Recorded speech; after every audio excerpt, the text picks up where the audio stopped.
Welcome to Gangotri.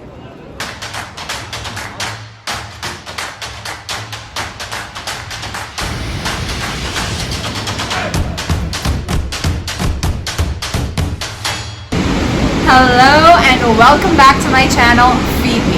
Today we are in Gangotri, and you can hear the sound behind me, right?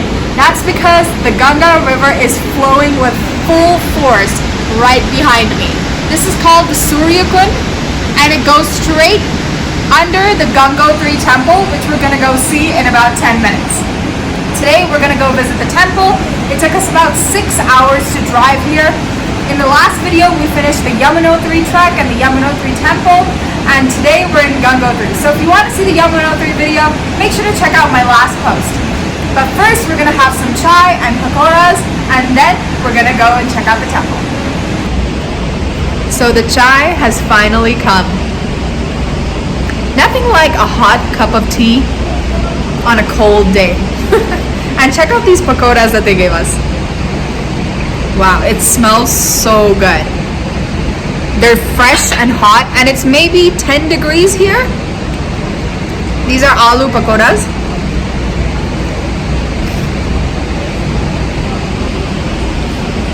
Delicious.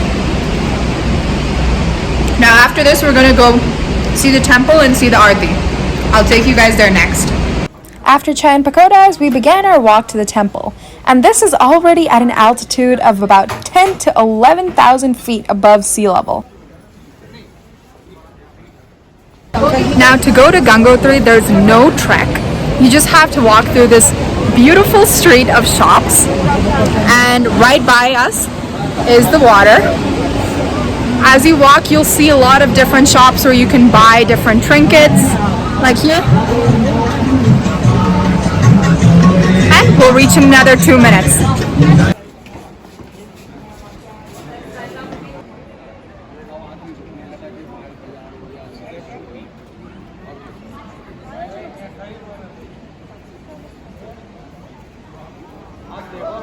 We finally made it, and there was no trek, but look how beautiful the temple is. Here, hundreds of people come every single day. They come here driving 6, 10, 12 hours, flying across countries, and we made it too. If you look back there, you can see the white peaked mountain, the snow peaked mountains as well.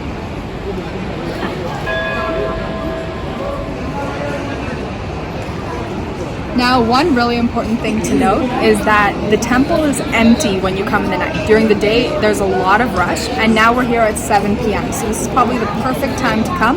Tomorrow, we're going to be going up the mountains to Gomukh, and that's going to be in the next video. So make sure to watch that next too. Okay, we're now having dinner. We just came back from the temple. There's only one street with maybe 5 to 10 restaurants, and this is one of them. So you got to make sure you find a seat somewhere because they fill up really fast. This is what you call a dhaba style restaurant, which means basically it's like local chefs, it's open. There's like 3 or 4 tables, and oftentimes it's some of the best food. So now we've just ordered roti, rice and dal, and one potato sabzi, which is like a potato fry. One of my favorite parts of eating at these dhaba style restaurants is that you can really see the food being made right in front of your eyes. From the fire to the spices to the chefs cutting up the vegetables, it's such an incredible immersive experience. You can almost taste the flavors. Smells so good. Thank you.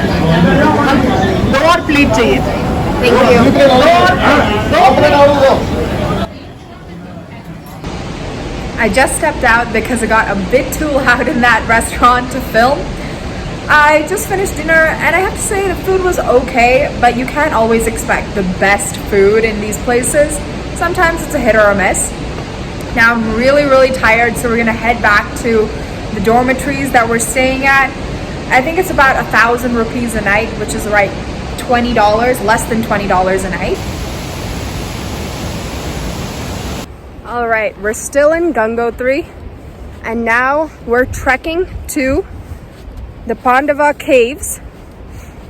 And the story is that the Pandavas from the Mahabharata story used to live in that cave, and they meditated there for a few months or maybe years. So we're gonna go check out that cave. And apparently there's also someone that's been meditating in that cave for over 15-20 years. So maybe he'll have some wise words to say. Now the trek is pretty easy. It's about an hour walk through the mountains. It's so beautiful. It's probably one of the most beautiful treks I've been on. You can also see monkeys, lemurs, mountain goats here. Now, on your way to the Pandava caves, also known as the Pandu Gufa, you can hear the water on the side. It's a pretty well-trodden path. There's also arrows marked throughout the way. Also, we're at an elevation about 12 to 13,000 feet right now. So that means the air is actually 50% of what the normal air is. It's much thinner. The oxygen is about 50% of normal level. So one thing that's really useful and a key tip, you'll see this plant growing everywhere. This plant, it's all over the place. This is called Ganga Tulsi. Now you can break a piece of this plant, okay, rub it a bit, and you just sniff it. And this is actually supposed to increase your oxygen level by 2-fold. Just by sniffing this, it increases your retention of that oxygen. But also a key note, don't sniff this too much, because it's kind of like sniffing a Sharpie or like a marker. It can make you a little bit high after a while. So sniff it a little bit and go on your journey.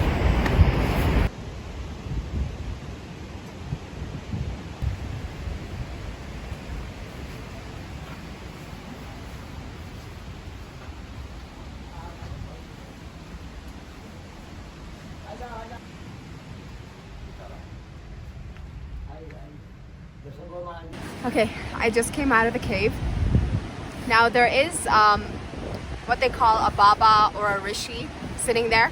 It's basically a person that sits and meditates and focuses on spiritual development. It's actually a really large cave right in there. There's a lot of people sitting in there. It's just that with all the smoke, you can't really breathe in there. So I went in for 2 minutes and had to come out. But it was a really interesting experience. I think you should definitely come check it out. Now, Gangotri and the Pandava caves is officially finished. It was an incredible journey, and in our next vlog, we will be trekking even higher to the Gomukh Glacier, where we really pushed our bodies to the limit, but it was totally worth it to see these incredible views from the glaciers to the mountains and being chased by 50-foot fog. If you want to see that video, make sure to check it out on my channel. Oh, and I almost forgot. If you've reached till here, make sure to hit that like, share, and subscribe button, and be sure to watch more of my Feed Me videos.